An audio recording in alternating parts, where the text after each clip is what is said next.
we can work together to make sure that we get the best possible policy outcomes. We want this session to be as practical and useful as we possibly can, and for that reason we invite everybody to speak, to participate, to interact. So we look forward to hearing from all of you later on. So with no further ado, I would like to pass the floor over to my esteemed colleagues here, who will share some insights from their experiences in the UK, and then we will open up the floor to some interactive discussion.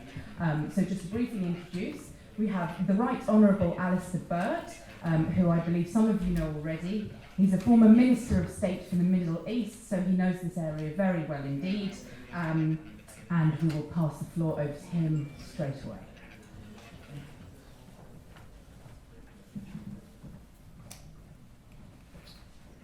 Good morning.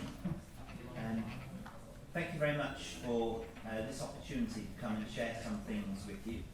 I'm very grateful to Emily and the GPG team. I'm very well aware that they've been here for a little while. I've been doing one or two other workshops with you. So I'm very pleased to have the chance to join them. I was a Member of Parliament for 32 years. I was a Minister for 11 years. I was on the opposition front bench for 9 years. I was a Cabinet Minister's aide for 5 years. I was a backbench MP for about 6 years out of the 32. I handled ministries that were domestic, welfare and health, and ministries that were overseas, the Foreign Commonwealth Office and DFID.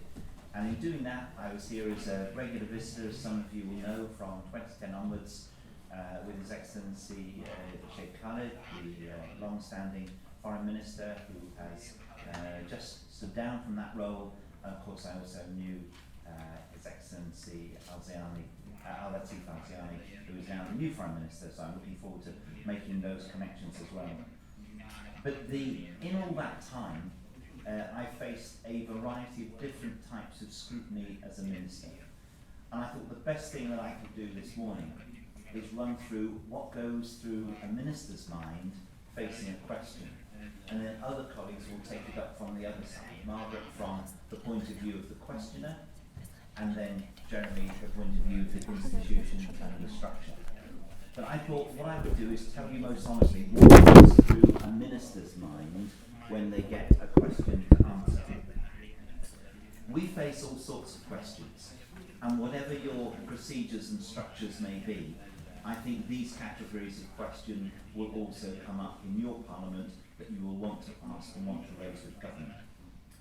There are standard questions. We do a rota system.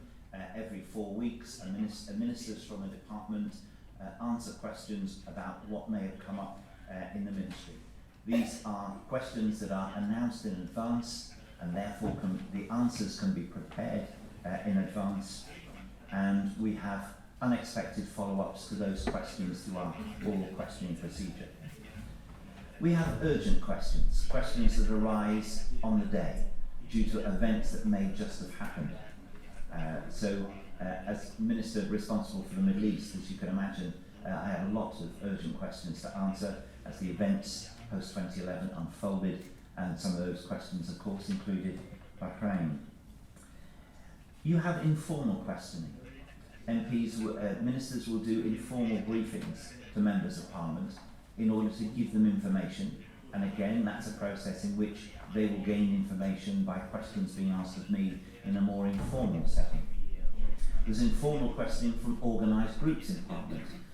Many countries have their own all-party groups, such as Bahrain. So I will go and speak to a group and answer their questions, and that will include people from outside Parliament as well as Parliament itself. There will be formal interrogations of ministers in our committee process. And then there are the written questions with which you are very familiar, where there is no immediate follow-up, but where follow-ups can come later. And let me talk about those. Let me go through the minister's thought processes. Firstly, the topic. What has happened? What is the topic that's being raised? Has something new occurred that I need to know about? What up-to-date information do I need to possess in order to be able to answer the question. Is this a short-term issue that has just arisen, or is it part of a long-term issue? I need to get the information required to help me answer the question, and I need to make sure my department is on top of it.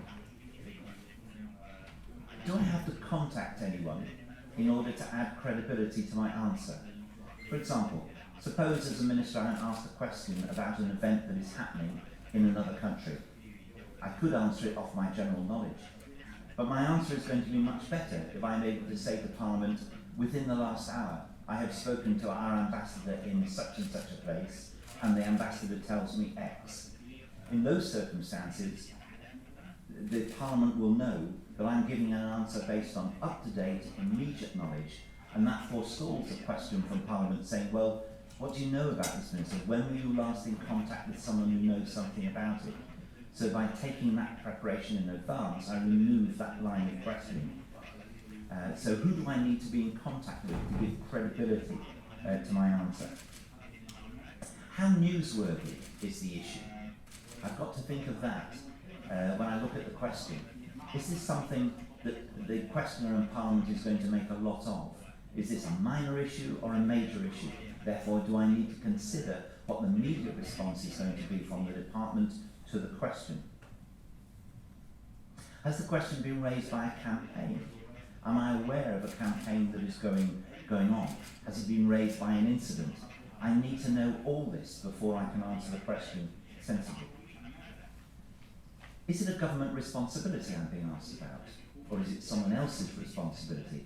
Is it an event going on that the British government is observing, or is it something we are responsible for? Does the question raise any issues about another department? Is it a cross-departmental question where it would be sensible for me to have contacted another department and find out if they have any responsibility for it? Also, do I need to inform another department of the question I've been asked? We have a no surprises rule in government. That means you try and let other people know what's going on, because then you make sure there are no surprises, and some other minister is not confronted by a question when they're out and about saying your minister has just answered such and such a question, but this relates to your responsibility, etc. So communication between ministers and between government departments is also an essential part of making sure the answer process is right. Then if that's the topic, what about the question itself? What do I think then? Who is asking the question? Is it someone who I know? Is it someone with a lot of knowledge about a particular thing? I remember years ago going to the session at Harvard University, which the United States put their new congressmen and senators through when they become members of the Congress for the first time. And they're spoken to by senior congressmen. And one of the tips that they were given is to each member of Parliament say, what is it you're going to be known for? What's your area of expertise? Are you the go-to person on? Is it housing? Is it welfare? Is it foreign affairs? Is it defence? Is it security? What is it when something happens in your country that the media pick up the phone and go to you about? Now, am I being asked a question by that person or someone else? Because if I'm being asked a question by an expert, I need to be absolutely on my toes. Why is the question being asked? Is the question being asked for information, for straightforward information, because that's the motivation? Or is it mischief? Is the questioner a persistent questioner? Is the questioner a pain in the neck? Is the questioner professionally there to do me and the government damage? And I've got to be very careful. So who's asking the question and why? Is there a constituency problem behind the question? I looked at some of the interrogations that you gave us, 1 or 2 questions there. One of my thoughts would be, why is someone asking about the training of doctors in Bahrain, the local Bahraini training? Is it because there aren't enough doctors? Is it because they're worried about a shortage in their constituency or something like that? So one of my thoughts would be, does the question relate to a constituency problem that this member has, and should I know about it? Is the question a one-off, or is it designed to lead to something else? Is it a dangerous question? Is it like looking ahead and seeing the ripples of the water, but there's a reef underneath? What's the question really driving at? And I need to be conscious of that. And will my answer settle the issue, or will my answer raise further questions beyond? That conditions the way I answer a question. As Minister, I always like to close things down rather than have a question lead on to more in the future. Those ideas cover the parliamentary question session, the to and fro of normal parliamentary questions. But if I'm doing a select committee where I will be in front of colleagues for a longer period of time, I know firstly I need very full briefing. I don't want to be caught out. I remember I once answered parliamentary questions. I once answered a select committee on a very difficult topic, and I was sitting next to one of the officials from the department, and I was asked the question by the chairman, and my official wanted to help me with the answer, and I said, no, it's all right, I know I've got the answer somewhere in my papers. And I looked through my papers fairly quickly, and I found the answer and I gave it. It took me about 30 seconds. They replayed this bit on national television news. 30 seconds of silence for a minister searching through his papers for an answer is a very, very long time. And I learned that the proper procedure there was when my official offered me the answer, I accepted. But you've got to know what you're doing with a televised select committee hearing, otherwise you can be caught out. If you're in front of a select committee, be in control of your own element, but don't try and control the committee.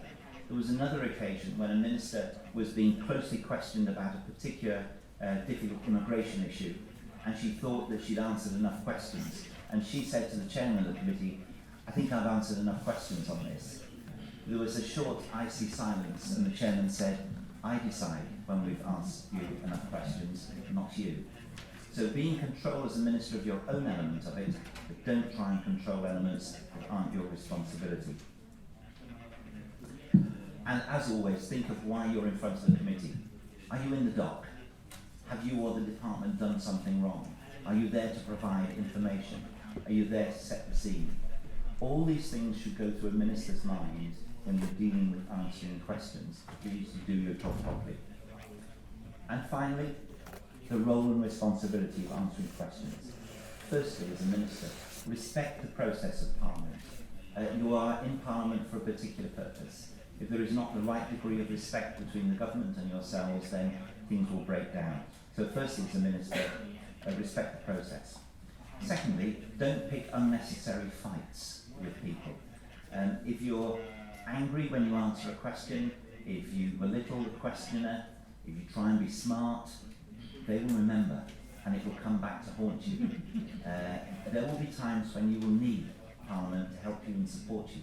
So in answering questions, don't pick any unnecessary fights. If someone is asking a question and you know them, or even if you don't, you might think of calling them up before you answer. It creates a good relationship. Find out why they're asking a question. If they're difficult and don't want to ask you because they want to ambush you, that's fine, you'll know about it. But if they want a good answer to the question, and it's a constituency problem, then the relationship between you will be a good one, because you will have taken the trouble to ask them about what the problem is. You will then give them a very full answer, in which you will usually praise them for asking the question. The questioner will feel like $1 million because you've paid them attention, and you will have got away with the answer. So it's a good process to be engaged in. Tone matters. How you deal with questions, how you deal with your colleagues really, really matters. I like to feel that I had a good relationship with members of Parliament on all sides. Above all, I was honest when I answered the questions. If I didn't know something, I would indicate that I didn't know. Obviously, I did that very rarely. A minister who says they don't know all the time is a waste of space. But if every now and again something new comes up and you would say to a questioner, that's a really good question. I've not got the answer, but I know I can write to the member very quickly and I will get that checked. The member will feel satisfied, they've put in a good question and the minister has responded honestly. So the tone and how you answer and how you deal with Parliament really matters to a minister. We have a phrase in the United Kingdom, what goes around comes around. It just means that if, again as I said earlier, if you treat people badly because you are a minister, and very grand. When the day comes when you're not a minister, as apparently I am not now, then you know that you want to be treated reasonably. If you've treated people well, they will treat you well in response. And finally, how is it that what you say and how you say it, how will it be seen by your colleagues, by your superiors, by your constituents, and by the media? Think about how it will come over to all those different sections. Thank you very much for listening. I wonder if people would like us all to speak first and then have questions to all of us all together. Whatever suits you, you can listen to the 3 presentations first, or whether anyone has any direct questions of me now, or you want to wait until you've heard the others. Whatever suits you best. Thank you very much, Alistair, for lifting the lid there on the perspective from the Minister's side. We will indeed hear from the other 2 colleagues about some slightly different perspectives, but maybe there were some initial reactions or questions to Alistair. Before we move on, we can obviously take more later, but if anyone would like to ask him about something or share an insight, please go ahead.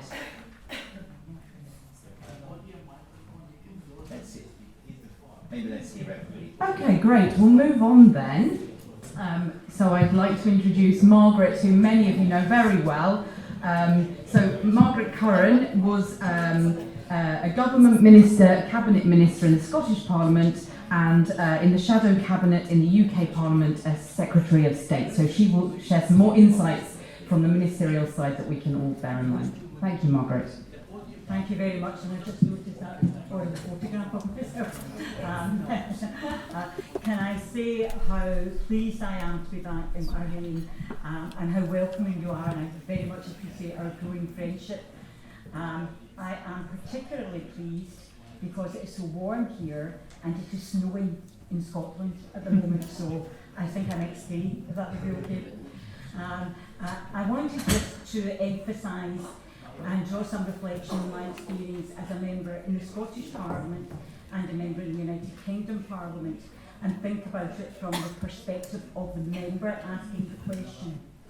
I think one of the most important elements of our discussion is recognising the status of a parliamentary question. In our system, and I think probably in all jurisdictions, despite the differences, the power, the authority to ask a parliamentary question is one of the most central responsibilities of a member of parliament. In a sense, you are a voice of the people in parliament, and it leads to good government if they face good questioning. So you're doing a very important job for your parliament and for your people. So it's a really important responsibility. In the United Kingdom, parliamentary questions are a central part of the parliamentary week, probably the most important public part of the parliamentary week, and one that draws the most attention. And a running theme of my comments will be the more effective that you are at questioning, the more attention you will get, and it's a very particularly important thing to think about. I wanted to draw your attention to 3 main points that I will make. One is clarity about what you want to achieve when you're asking your question. Secondly, how the question is constructed and the skill that you bring to it. The skill of asking questions is very important and often neglected by MPs. I think sometimes we think we're born knowing how to ask questions, but in fact you learn how to ask questions, and it's a skill you must practice, and you must develop that skill as your parliamentary career develops. And finally, how you follow up on the question, how you maximise the impact that question will have for your work and for your status as a parliamentarian and the profile that you get. So let me begin with talking about the purpose of parliamentary questions. I will make reference to a lot of the points that Alistair has made already. In fact, what I am doing is providing a mirror to the comments he made, because as the Minister is thinking through all those different criteria about how the Minister prepares, the Member of Parliament equally has to think about all those criteria, sure in the knowledge that the Minister is preparing as well. Now, there are different purposes in why you would ask a parliamentary question. One would be in a very constructive way. You want to get help. You want the government to help you with something. You're putting a straightforward request to the government. It might be about getting information. But you should really not ask a minister a question for information that you can easily get somewhere else. You're really trying to search and probe the government to try and find out information from the government, perhaps if it's not publicly available, or perhaps you want them to share with Parliament. So it's pursuing an issue more.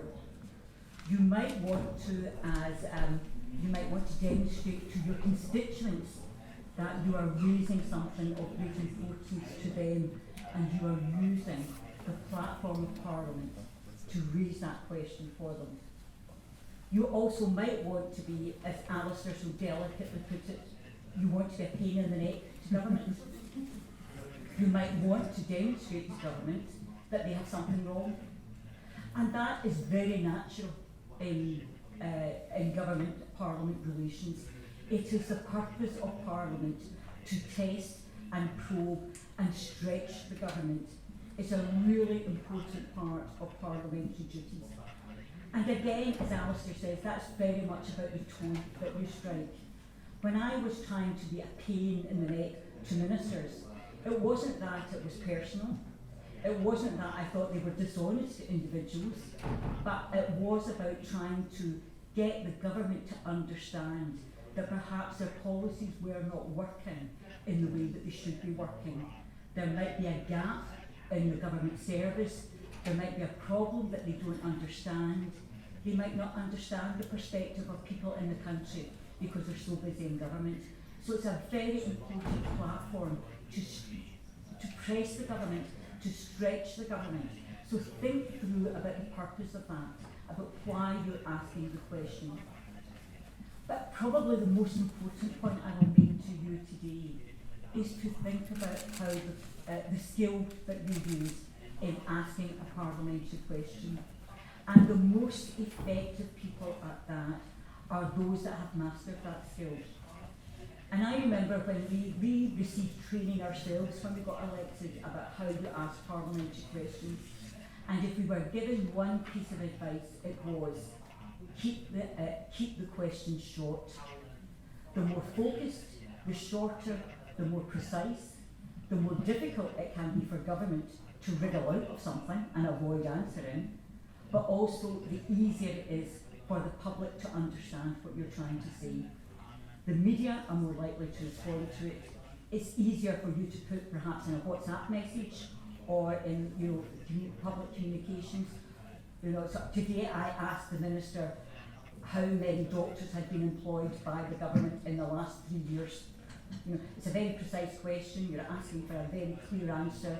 They can't, they maybe have to say I don't know, or they're obliged to give a very precise answer. So the more focused that you are, the shorter it is, the better. The other aspect of this is your public performance of the question. In public representation, it's not just about the content, although that's very important. It's also about the public demonstration to people that you are questioning their behalf. So the skill of asking a question is very important.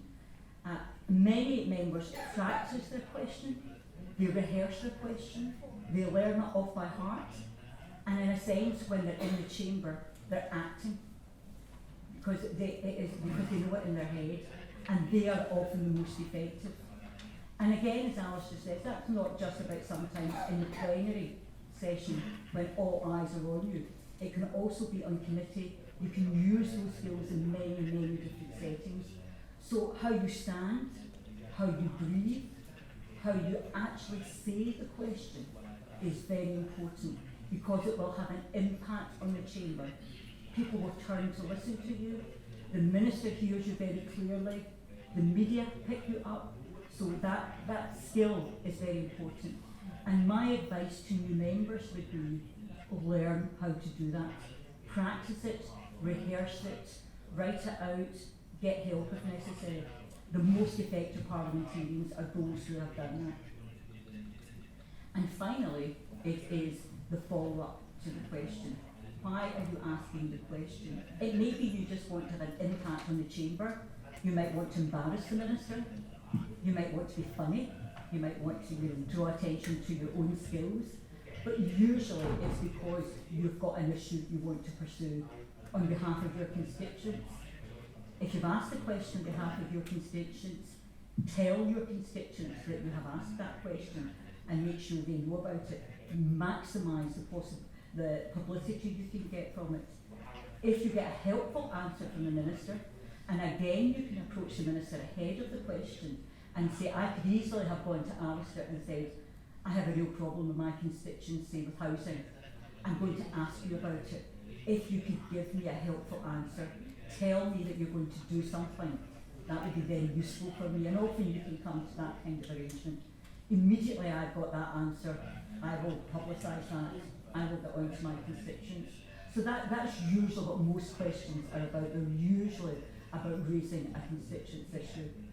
Or it could be back to the pain in the neck model, that the government has made a mistake and you've managed to point out the mistake the government has made.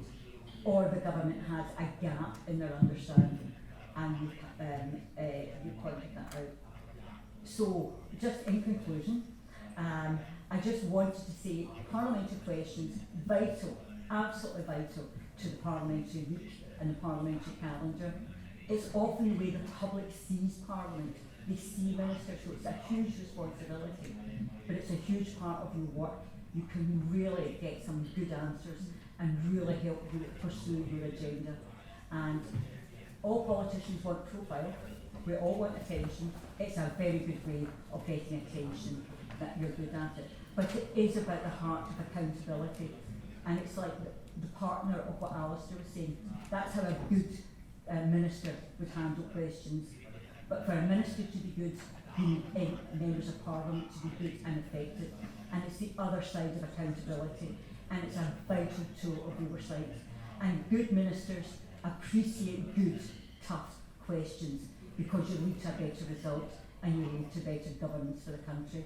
So it's a vital part of oversight of Parliament. Thank you. Wonderful, thank you very much, Margaret. Again, any initial reactions or questions to Margaret before we move on? Okay, in that case, with no further ado, we'll pass over to Lord Jeremy Purvis. He's a member of the British House of Lords, and he can share with you some experiences from the other side, asking questions of ministers. Thank you, Jeremy. Thank you, Emily. So nice to see you again, honourable members, excellencies, and staff of the Majlis. It's a very pleasure to be here.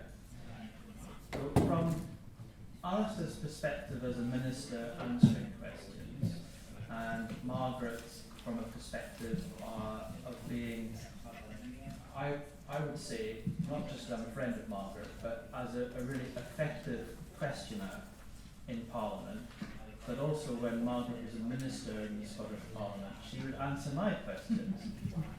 And the English term of practicing what she preached, she did. I was elected to a constituency for nearly 10 years in Scotland, and many issues that affected my area, I wanted a practical ministerial response, and Margaret was often as helpful as she can be. There would be some times that my questioning were, as Alistair indicated, may cause mischief, because I wanted to make a point. I wanted to stress some issues that were important to me.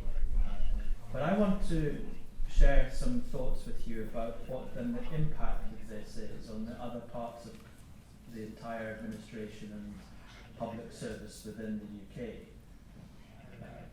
The first parliamentary question that was asked in the British Parliament that we have a record of was in 1721 in the House of Lords. And for 300 years there's been the tradition of the opportunity for parliamentarians to seek information. Why they seek that information and then what they do with it is often individualised to that MP or indeed to a political party.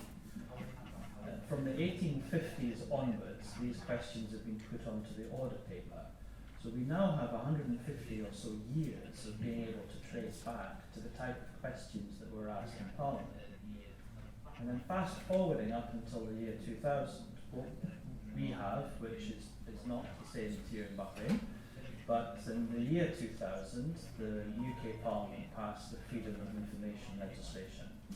So the two elements of freedom of information legislation and the ability for members in Parliament to ask questions has been known throughout the public service.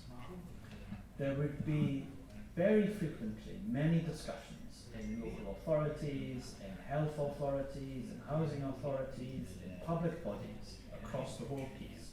When they're carrying out their work, they would often think at the back of their mind, might this be raised in a question in Parliament?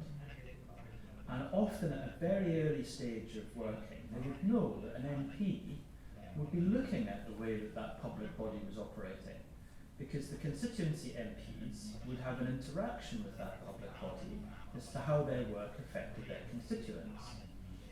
Now, for the purpose of today, we may strip out the mischief-making questioning from the MPs who just wish to make a point for their own profile. So that is an inevitability of democracy. So it's no point saying that it exists and it shouldn't exist. This will always be the case. But so for this purpose, we don't need to talk about that. We can look at the areas of what the impact it has on the remainder of the public service.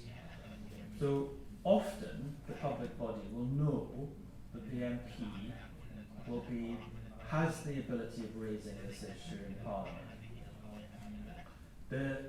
When I was elected, it would be very frequent that I would have a constituent coming to me, and I would think that an opportunity to raise the point that the constituents made, either with writing to a minister or speaking to a minister, but it would be tabling a question. Because the difference with writing to a minister or texting a minister or having a conversation, the question is on the record, and the question is then on the order book, and the question is forever be able to be researched back. And then if I was developing a record, if I was developing a pattern of these questions, I would be able to say after maybe 6 months or a year, Minister, I've had to ask a lot of questions about housing or health in this area. A lot of these issues are coming up, and I'm starting to build up sometimes as much information about a particular issue as maybe a minister who will be being briefed to answer, as Alistair said, with a briefing pack. So the information that I'm starting to gather from the parliamentary questions that come back is a useful tool for me as a member. Now, one of the things that Alistair and Margaret both mentioned was that the process that ministers then receive from their officials when they are briefed to answer these questions. So you will table a question, as here.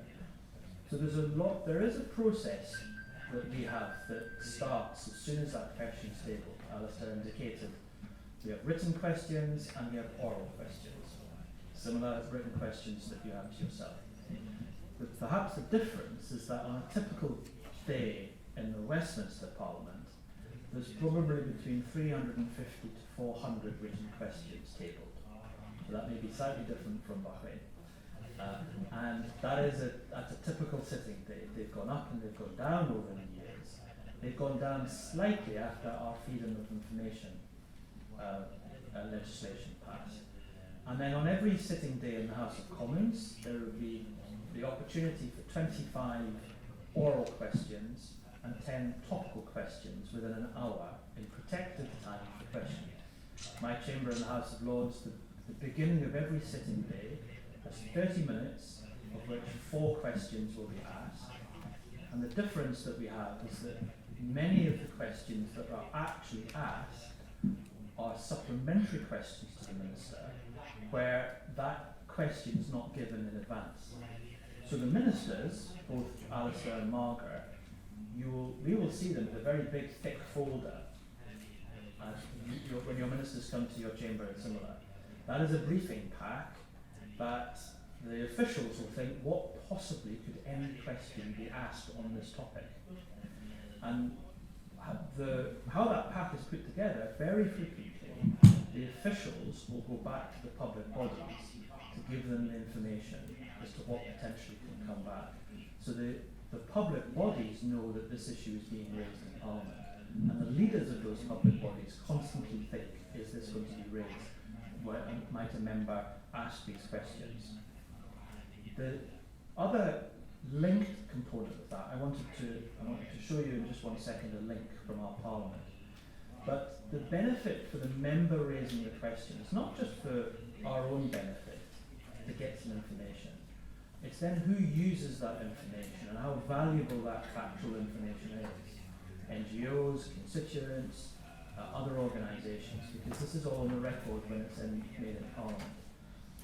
But before I show you the link to one of the proceedings in the House of Lords, I wanted to share with you the text, what Alistair operated in under, which is the ministerial code, and was guidance to civil servants on how they prepare the information for ministers before they come to the chamber to answer questions. Now let me quote from and this is to civil servants, or indeed to those who lead all public bodies.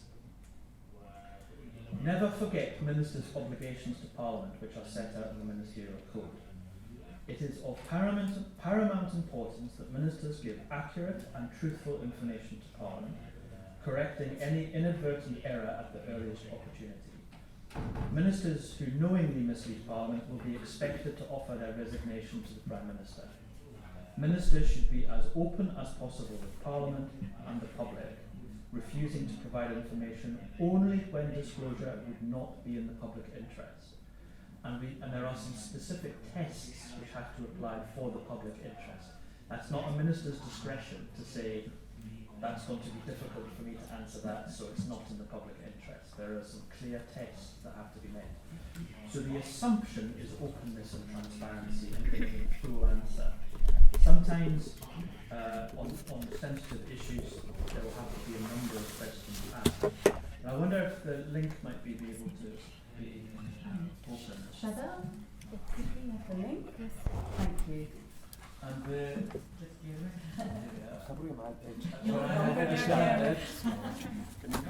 I now have hair. Here we are. Is it on the edge? Here we are. Oh, one. Thank you very much. So the benefit of this is today. So you'll see what the business in Parliament is in today. This is everything being broadcast. So not only now we have a system that will broadcast all our proceedings in Parliament, but it is automatically logged in our record in Hansard. And you'll see that this list starts with the questions. I wanted to show you my last question, which was before our February recess break on Thursday. So we can click through our event guide. That pulls up our agenda, which was happening in Parliament on that day, and then the proceedings in the chamber. We have our official record and our parliamentary questions all linked directly with the video feed, so we can go directly to yours truly and see the question. So you see the questions, these are put down. Baroness Sud is the Minister. There was a question that was tabled, oral question 3, about aid and the world's most vulnerable people. I had an opportunity of asking a supplementary question to that question, which she would not know the topic of that question. I've lost myself. Here we go. You see the chamber, so this is our Shura Council, of course. And if the audio link now, you'll see me asking the question in a moment, and you can decide if I followed Margaret's rules or not about being succinct. 60% of the world's most extreme poor will be living in sub-Saharan Africa by 2030. It is why the announcement by the government in August 2018 that the UK would be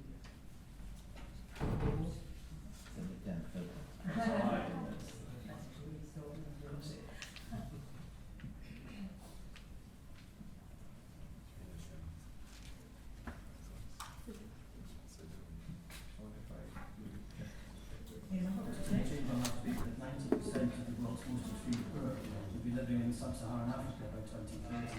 It is why the announcement by the government in August 2018 that the UK would be... Otherwise we'll have to recreate it for us, Jeremy.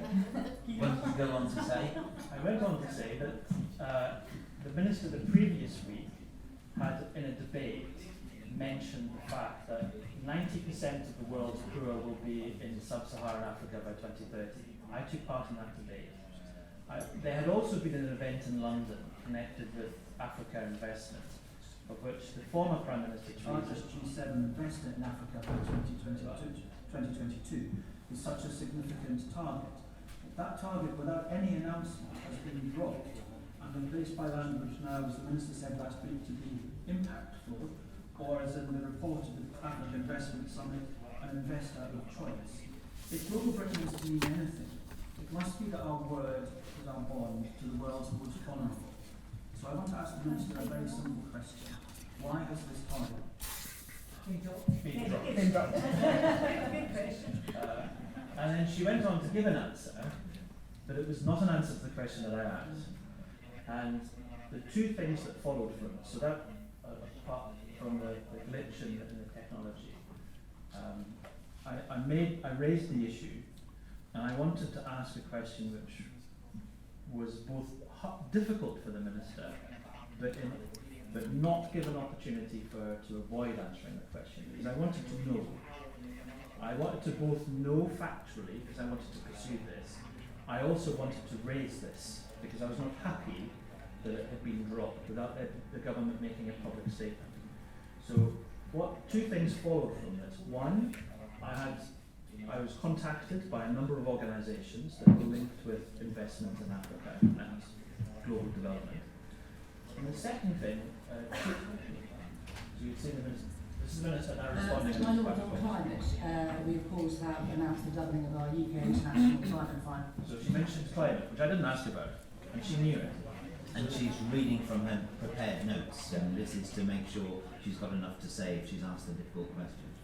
So she'd gone through the notes, and clearly there was not something in there to answer my question. But so I was contacted by public organisations and a charity, and then secondly, the Minister came to me 2 days later in the following sitting week and apologised. She said, I'm sorry, I didn't answer your question, I didn't have any information. You are right, it has been dropped. Let's have a meeting and we can discuss, because what are your thoughts about how we then move forward? Of which there will be a debate coming up in March. I will raise this issue and I will thank the Minister for then speaking to me about it. The ability of raising this issue in Parliament was important for me. If that ability to ask that question in the chamber was not afforded to me, then my role as a parliamentarian would be diminished, because I was not able to raise this. The manner of which, as Margaret said, the manner of how you raise it then is really quite important. I'll end there, so I wanted to show you, but this is now forever, and this is now recorded and logged on this database. So anybody who wanted to see that topic can now refer back. And this is one of the things that we also benefit from. The very final thing I'd say is when many of the MPs' staff and many MPs, when they look at an issue or an issue that's raised, often the first thing they go to now are parliamentary questions. What was the information that the government gave out? Are there gaps? Does this need to be pursued? And how do we go forward? So looking forward to your thoughts and your reflections on what we've heard today, and any questions that you might have. Thank you. Fantastic, thank you very much indeed, Jeremy. And needless to say, of course, you've seen some of it on the screen, but I'm sure we'd all be delighted to welcome you to the UK Parliament if you ever wanted to witness any of this firsthand. We have got one question that we've been submitted here, and I saw also that Her Excellency Fatima had a question as well. So maybe we could begin with you. That would be great, thank you.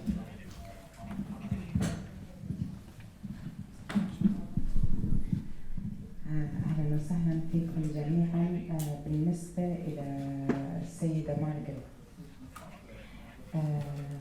ذكرتين في خطوات الاستجواب 3 نقاط أساسية أنا أشوفهم 3 مرتبطين بارتباط مهم ببعض. يعني إذا ما كان وضوح السؤال واضح راح تفشل النقطتين اللي بعدهم.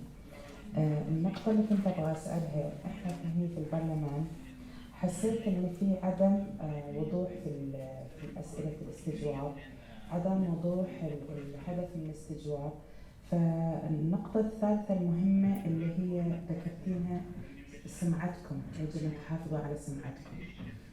شلون ممكن النائب لما يقع من عنده عدم وضوح السؤال أو عدم وضوح المهمة من الاستجواب إنه ينقذ سمعته، لأن الوضع يكون حرج جدا جدا على السادة النواب لما نوصل النقطة الثالثة. شكرا. Your Excellency, thank you for such an important question. And my colleagues may have some reflections on this too. I think you're setting questions and how you set questions, I think, is something that you learn over a period of time. So if sometimes you're not clear and perhaps you make a mistake and you're not getting your point across, just move on and ask a better question the next time. Because I think it takes time for people to learn how to develop that.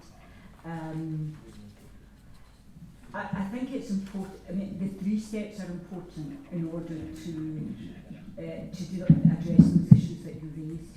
Because if you're clear about why you're asking the question and what you want to get out of it, I think that helps you draft the question. Jeremy's question was, you had an introduction to it which set the scene, which I thought was quite good, but the question itself was very precise. So that introduction gave the Minister a bit of time to understand the context of what was being asked and also refer to information. So that was a very useful prop, if you like, so that you can refer to information. I think that part of the issue I think that you're highlighting is addressed by preparation, because I think sometimes members think they get their question, they can go into the chamber and just ask the question and they'll think about it on their feet. You know, you'll know what you want to say, and I don't think it really works like that. I don't know how you prepared for that question, Jeremy. Your natural talent, but most people will prepare almost word for word what they are going to say, but certainly the last sentence they will know exactly what it is they're going to say. I don't know if there's other. And I'd agree very strongly with that. I think the ability to forget something you don't get quite right is very important. I remember as a young member of Parliament asking a question in Prime Minister's Question Time to Mrs Thatcher that just didn't come out right. She didn't know what I'd asked, I didn't know what I'd asked.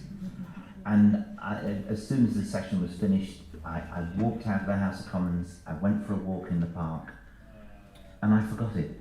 Because you've got to be able, it's a little like being a footballer. I used to play a lot of football. I used to play up front as a striker. And every goal scorer knows that you miss some. And you miss some easy chances. But you know another chance is coming along in 5 minutes. And if you dwell on the thing that you've done badly, you'll miss the next one. It's just like that in our business as well. If you make a mistake, if something doesn't come out clearly, perhaps because the preparation hasn't been good, or perhaps because in the circumstances you just get overawed asking a question. We've all been in that position. The ability to forget, to recognise that something has happened. You think everybody in the whole world has seen this, and everybody will remember it. They won't. It's gone out of their mind in 5 minutes, and you create a problem for yourself if you worry about it. So if it's not clear and hasn't worked, doesn't matter, the next one will come along and you'll do it brilliantly. I would agree with Margaret and Alistair, Your Excellency. My stock position that I've had for many years is self-awareness that asking a 45-second question is harder than making a 10-minute speech. Yeah. And condensing something down of which you demonstrate why the issue is important, why you're asking it, and then the question itself condensing that into that 45 seconds, no more than 200 words, is quite a skill, and it doesn't come naturally. And therefore, as Alistair and Margaret said, it is not an embarrassing thing to do to practice it and to rehearse it. The glitch in the technology also hid the fact I stumbled on a word. I looked at that again. I thought I should have probably asked it slightly differently from that. And you just, it's okay. And the next question will be better. And the question after that will be better. And that's the kind of process for going it. But one of the reasons why you practice is the point, Fatima. You saw that chamber had 400 peers in it. I did not want to read a question. I wanted members to think that this was from me and I knew the issue, which meant that members would think he knows this topic and that's why he's asking, so the minister should give an answer. When she didn't give an answer, she apologised. That wouldn't happen if she thought I'd been emailed a question simply to read out and ask. So there's no embarrassment in practicing, but it's better then in order to do that so that when you're in the chamber you can do it. Thank you very much indeed. Do you want to come back? Oh, sorry, please go ahead, Fatima. بس بالنسبة إلى الطرحكم مفيد جدا لأن ارتبط العملي بالنظري، وهذه النقط اللي تم ذكرها فعلا إحنا مع مرور الوقت بدينا نتعلمها ونكتسبها بنفسنا. الدليل إن آخر سؤال اللي طرحته بحيث إن أنا خليت فيه احتمالين إلى الإجابة من الجهة المعنية. إذا كان الإجابة كذا أنا مجهزة بروبوزل مقترح، وإذا كان الإجابة كذا أنا عندي سؤال ثاني على مقترح ثاني. فبدأنا مع الوقت إن احنا نطبق العملي بالنظري، وهذه جدا خطوة ممتازة وأشكركم على التوضيح. يعني فعلا we have to find out. Thank you very much. Maybe I will just pick up on the question that was passed to us so that we can cover that from you. Thank you very much indeed. You asked that any parliamentary questions lead to an interrogation, which is obviously something that is common here in the Bahraini Parliament, and how many questions will lead to that issue being an interrogation. So, Margaret, I think you prepared some thoughts. Yes, that's a very useful issue to highlight, one I probably should have emphasised myself, because the follow-up is not just immediately for your communications and your profile and standing. The follow-up is often, there can be more investigation following that question. We're from different political parties in the United Kingdom, and I'm pleased to say that not all ministers are as good as Alistair as a minister. So some of them did make more mistakes than he made. He had a particularly good reputation, and often a minister could make a mistake at the dispatch box, and that would certainly lead to further investigations. Although the rules often clarified that, more likely it could be that some answers raise more questions, and you want to ask again in greater depth, and you want to look at that. So we have a different system for how that would be pursued. And I think your system is quite interesting in that way. But it could be taken into a parliamentary committee, for example. The government department, if necessary, could look at it in greater depth and come back to Parliament. It's very often a minister would say, I will come back to Parliament on that, or I'll write to the member on that.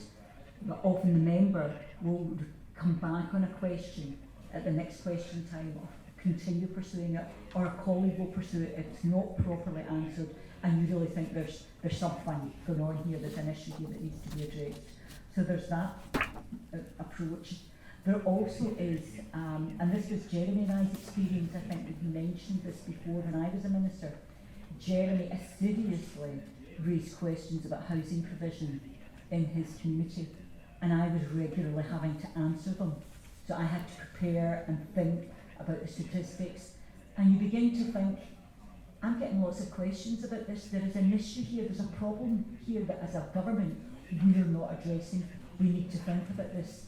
So Jeremy and I met, and I think, if my memory serves, I commissioned a study to look at it that he then commissioned, and it led to a change in policy, actually. But often it was that pattern of questions getting raised, and a member profiling what was going on in their constituency that clearly demonstrated there was something. So you're absolutely right, the follow-up is not just for the members' profile, it is absolutely about the issue. And Parliament can have a sense, the institution has a sense, there's a spark here.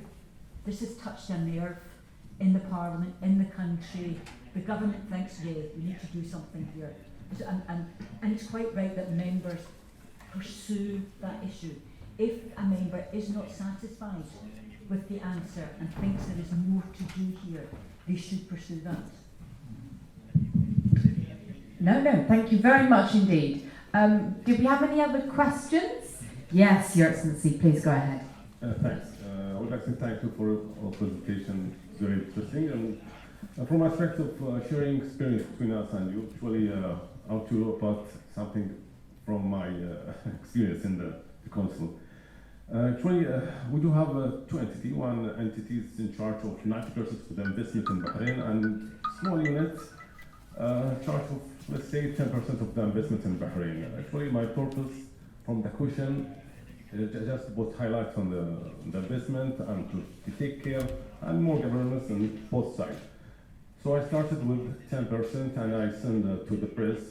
I started with this, and the second step I will send a question to all. Actually, the fact is I sent a question to inquire about investment in Ministry of Justice. After sending the article in the press, I got a call from the person in charge, and the 90% come and said I'll show our achievement and successful, and the second one. That's what this one. Actually, I think it was a good experience, and so it was worked well.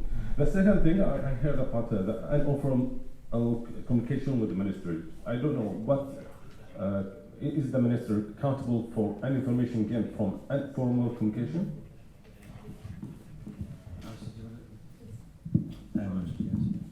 The short answer is yes. The minister is responsible for everything in the department, and accordingly, if a minister is requested to give information in Parliament, it's the obligation on the minister to have obtained the answer from the department.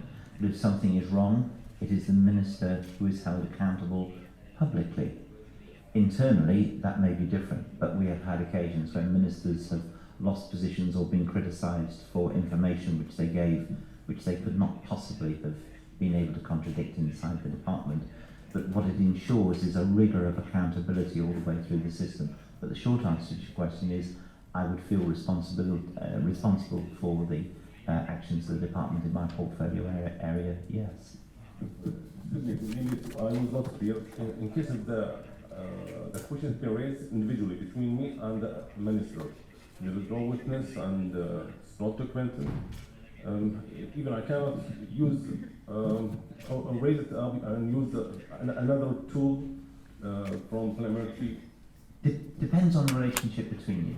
As both Margaret and Jeremy indicated, members interact with ministers all the time, and you bump into them in the corridors and you continue a conversation or something else. You sort of know when something is on the record and off the record, and it's essential that you both understand that.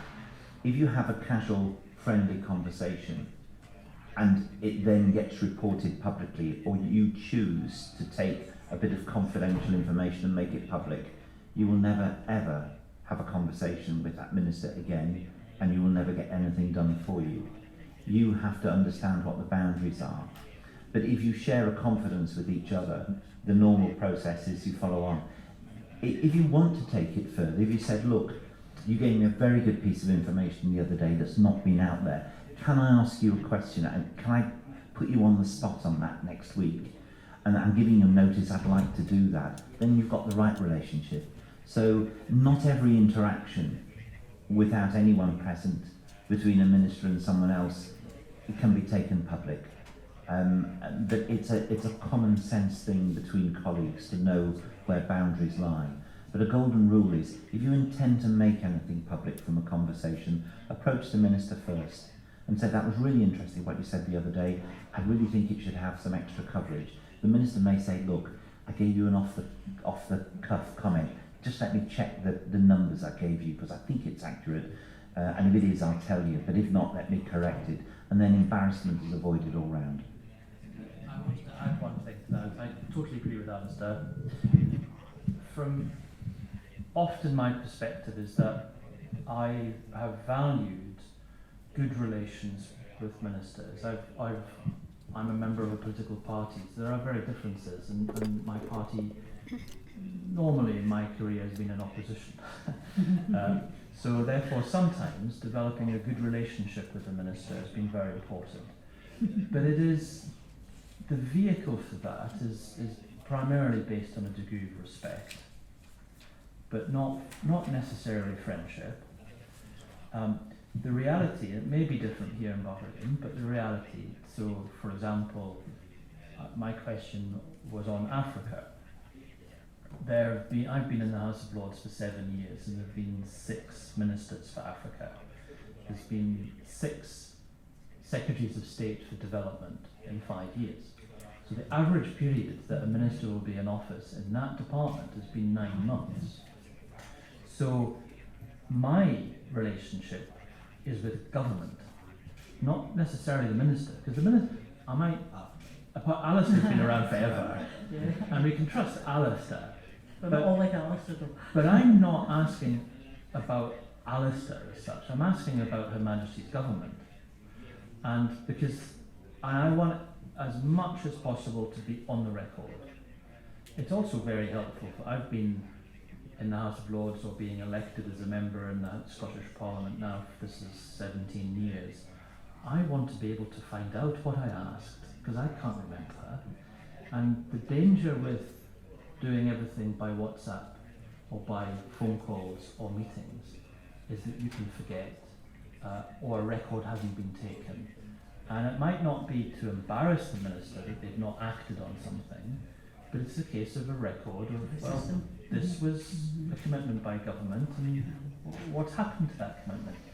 So as much as possible getting everything on the record. It comes back to Margaret's point of making sure that how the question is asked is important, because you want to use that information on the public record. Can I just make one technical recommendation? We found this very useful, is that often you want to make a point, you're using a parliamentary question to illustrate a fact or something. A good follow-up for that is to make your statement and ask the minister for a meeting.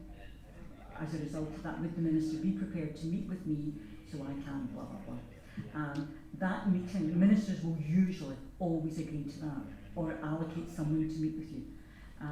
And at that meeting, it's a formal meeting, it's recorded, and that's often when you get a commitment from the minister.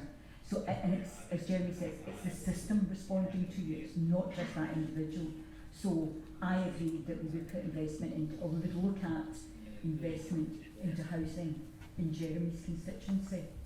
And the civil service, the officials, then went away and worked on that, worked out the finance, the possibilities, the options. But it came out of just asking, can I meet the minister to discuss? And that's often a very useful way of getting something into government systems to give you a response. And you can also press release the fact you've got a meeting with the minister. That's usually very useful. Is it to meet minister in the UK or? Parliamentarians would have a status that the minister would feel obliged to try and respond. Often you might not get the highest level minister, you might get a junior minister to meet with you, depending on your status. I would, so this is from my, I haven't been a minister. I would pretty much know in my career one of the good ways of getting a meeting with a minister, and sometimes to bring constituents with me, or an electorate, was first to have asked a question in Parliament. And I've made the case, and it's quite hard for a minister at the dispatch box in front of all the colleagues and on the record to deny me a meeting with the minister. If I do it properly, and that's what happened with this. Now, as a result of this meeting, the final thing I would say about this point, when I ever meet a minister, I always ask politely that the minister will then write to me at the end of that meeting. So I will still have something on the record that can either be put in the Library of Parliament, so all other colleagues can see it, or I've got something that constituents have got. So that's quite important, that and the minister will have officials there, and yes, and I will get a letter, what we discussed at the meeting, and if there's any follow-up.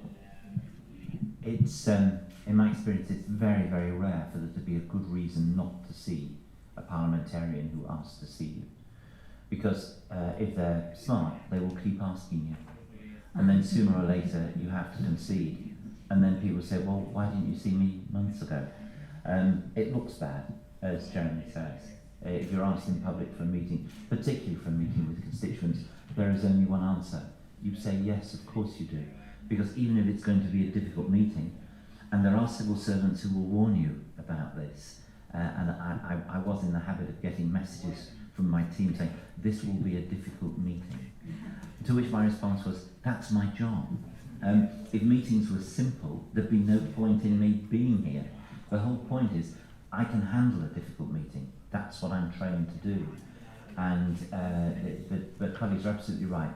Asking for a meeting is a good follow-up to a question, a good lead into a question, and if the right relationship is there and the minister handles the responsibility properly, you create a relationship, which then means you can have those private off-the-record conversations to both your benefit. We do have one good advantage, particularly in Bahrain. Bahrain is a very small country and small community. Everybody knows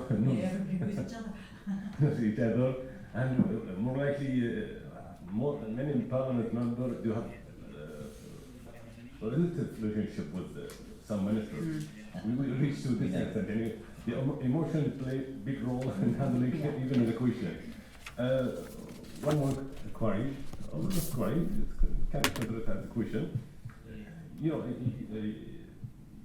stated about the purpose of the equation. And I think the main purpose from the equation is to fulfill two objectives: either to clarify something for the public or to myself, or to use more aggressive parliamentary tool. I don't think. But I had one. I don't know which speaker. He said for fun. I don't know. I said be funny. If you can be funny. Thank you. I have a comment because England is a huge country, but the Scottish component of Great Britain is 6 million people, and we often say Scotland is a village, that we know each other. These are all free Scots. We've got Scottish people everywhere, and ultimately, when we discuss, at some point during our discussions, oh yeah, I know them as well, or I'm related to them, because that's just what happens. And when Margaret and I were in the Scottish Parliament, that would be similar. My cousin was also a member of the Parliament at the time, in a different political party, which was interesting, Alistair Burt. And familiarity is a good thing in many respects. It has its drawbacks when accountability is also necessary, because if you're a member of the same political party, which is a political family, you say, don't ask, that might be tricky if you ask that question. Let's just chat about it and let's see if we can resolve it that way. And that is quite easy to do in smaller countries, especially as, that might be quite, we just do it a different way. We'll chat that, there's a wedding coming up, or there's a family gathering coming up, let's do it that way. And sometimes that can resolve an issue, but who knows? And the culture of developing it so that everything is on the record with mutual respect, I think is almost more important in small countries. And I've seen that in my own experience in Scotland. can I be very blunt, being around this area a lot? Boundaries between people and making sure things are done properly and transparently is really, really important. Corruption is a huge issue right across the Middle East, and most members of the public know about it and they worry about it. If they don't feel things are being done properly, if they think something is hidden, they are angry. And all legislatures and all processes of governance owe a responsibility to the people to be open, to be transparent, and not to do this. So learning what the boundaries are and being very clear that there are conversations you can have off the record, but there's business that has to be done openly and transparently is really, really important.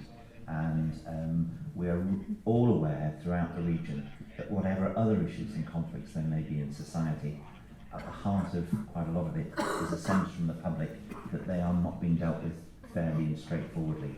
The processes and procedures that we discussed today help to ensure that that doesn't happen and make sure that people know that their government is straight and honest, and that's a major defence against some of the difficulties that all countries can get into when people start to say, do you know what, this government is corrupt, etc., etc. The more open and transparent it is, the better a state is defended against inappropriate and unfair attacks if it is transparent. Thank you very much. We've kindly been passed another question. I think probably, unless there's something very urgent, this will be the last one because we're conscious we've taken up a lot of your valuable time. And this question says, do written questions go through qualification checks? And in that case, who's doing it and how? What might those checks be? I can do that. Okay. Yep. There's a procedural point. In the UK, they go through the parliamentary clerks. A question is submitted not directly to a minister, but it goes through our parliamentary clerks procedure. They check it to make sure it's an appropriate question. They will change the language. They will sometimes say, this isn't for that department, it should go to another department. They will sometimes say, this is not a government responsibility, so you can't ask, is it fair that Manchester City has been banned from the UEFA, from the Champions League for 2 years because it's not a responsibility of government. But if you ask for a statement from the minister on the decision by UEFA that Manchester City will not be allowed to take part in the Champions League, you may find a way to get someone to answer a question. So our filter process is first of all through the parliamentary clerk system, both in the Lords and Commons, to make sure the question is technically correct. Then it goes into the department, etc. I think that's the best answer. Okay. And that is a formal process. So the clerks in the table office have a checklist. So they will receive the question from the member. It's now done, 95% of them are now done electronically. So they're done through the intranet, the Parliament intranet, submitted, and they will check that it must seek information or press for action. So it's either asking for factual information or asking the government to do something, relate to the department's responsibilities, be neutral in language, so it mustn't be a leading question, it should be a factual question, and be concise, which sometimes is the hard one. If the officials think that they need to change it, they have under the authority of the Speaker to change it slightly. They must go back to the member and say, I've had in the past sometimes where officials have come back and said, you can't ask that question, and I will say, yes I can. And so there's been a to and fro, but it means that the purpose of that is when you look at all of the answers it's given. I mentioned the impact on the public bodies. They know that there's a standard format for the kind of questions that's asked, and the guidance to them in providing answers follows a similar format. So it means that members, when they receive the factual information, they can start to cross-reference this with others. And as you said, Excellency, you started asking questions about these, you wish now to develop more. You will start to build up a pattern of information, and that will be a useful tool for you.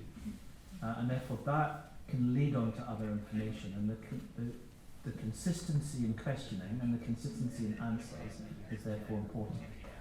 I've got the Manchester City question. If I wanted to get that in Parliament, because football attracts everybody's interest and I want to be associated with it, my question would be to the Secretary of State for Business and Industry. Has she yet made an impact has she yet made an assessment of the impact on the economy of Manchester City not taking part in the Champions League in the next 2 years? That would therefore be the Minister's responsibility to consider the impact on the economy, and it would enable me, either as a Manchester City fan or not as a Manchester City fan, once I'm on my feet, to raise the question, to say anything I like about Manchester City in the Champions League, and I would attract a lot of attention regionally. I would be on regional television. Job done. Can I just make a couple of final comments? When Scottish Parliament was set up in 1999, we were a brand new Parliament, and I was Minister for Parliament at one point in that early period, and so we had to create a procedure from you. So we looked at other parliaments, and we wanted to learn the best from Westminster, but we also wanted to take away some of the stickiness of the Westminster model. It was very highly procedure. We wanted to make it a bit more creative. It's a work in progress, I would say. But what the two things I would recommend from that experience, one was the importance of staff and the Secretariat. They were absolutely fundamental to us to establishing what is now a very well thought of Parliament, and they gave us great advice, and we worked together to try and get good, efficient procedures that worked for members, so that was a very good process. The second one was to look at other parliaments and to examine not just the Westminster model for us, but to look at some other models too. And on that note, I would say the Westminster Parliament is a very good model to look at, and the Scottish Parliament is a very good model, and I would recommend you visit. Maybe not even when the snow is there, when it's warm, or when it gets warmer, if it gets warmer, but it's very useful to see it in practice, to see real live people asking questions, making mistakes, correcting it, getting results. I would strongly recommend that for future work. Can I one final comment? Oh, you have 10 seconds, Jeremy. Always has to have the last word. There's a point of fact I made which has struck my memory. The point that is we have question time and we have an ability to ask supplementary questions to other questions. So I know that there are differences between, but the point that you made about sometimes you may prepare a question on an issue, and then the topic may be addressed by someone else, or the minister might answer another question, and then you might think, oh, my question has been answered. And that's a very good point, because one of the recommendations I'd make is when there's a topic, to also think through what 2 or 3 questions on that issue might be, because it is embarrassing if you are scheduled to be taking part in something and your well-crafted, well-rehearsed question in your mind, a colleague has raised an issue or the minister has answered that topic and you think, oh, then to think of a plan B or a taboo, and you think, oh, and the question raised by my colleague. Yes. So always thinking a second. I had a secondary, the one that I asked, I had a secondary question just in case this had come up. And my very, very final thing is the best compliment in all my 17 years I received by accident, because in my former constituency, I wasn't aware that I represented a senior civil servant who had spent quite a lot of time briefing ministers on kind of questions. And I was at an event in my area, and I inadvertently heard the fact that when they knew that my question was on the order paper, they briefed more, because they thought, oh, Purvis is going to be asking, so there has to be more material in the briefing pack. And that was the best part, as a parliamentarian, that's the best compliment I've ever heard. That the bodies, the public bodies, thought, a question from him, we have to make sure that the minister is fully prepared. And I think that it's always stuck in my mind that is something that, as a parliamentarian, I want the public bodies to know that when I ask a question on behalf of my constituents, they're really taking that seriously. because the constituents can't ask the Minister. I have the responsibility of asking on behalf of the constituents, so I have to make it a good. Thank you very much, everyone. I think we've enjoyed exchanging with you a lot today. We would very much like to follow up with any of you, so if you have any further questions or comments or experiences you would like to share, you know where we are, you have our contact details, or if you don't, we'd be very glad to share them with you afterwards. Thank you very much, Your Excellencies, for attending. Thank you very much, everyone, especially, as always, the wonderful Secretariat for organising everything so beautifully. And now I'll pass over to Mr. Hussam, who will sum up.